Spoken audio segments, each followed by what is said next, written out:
I suoi predecessori si sono scusati abbastanza per il dolore e la distruzione inflitti dal Giappone durante la Seconda Guerra Mondiale. Ora il paese deve guardare al futuro. Il premier Shinzo Abe non chiede più scusa in occasione del 70° anniversario della fine del conflitto e afferma che le nuove generazioni devono affrontare la storia con la responsabilità di ereditare il passato e di trasmetterlo al futuro.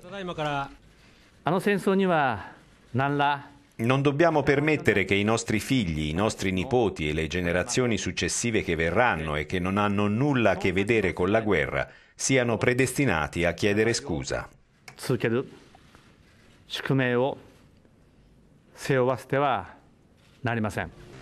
Anche nei paesi invasi dalla potenza imperiale giapponese si sono svolte commemorazioni dell'anniversario, ma in tono diverso. A Manila, nelle Filippine, sono scese in strada le sopravvissute Yan Fu, donne costrette a prostituirsi in tempo di guerra.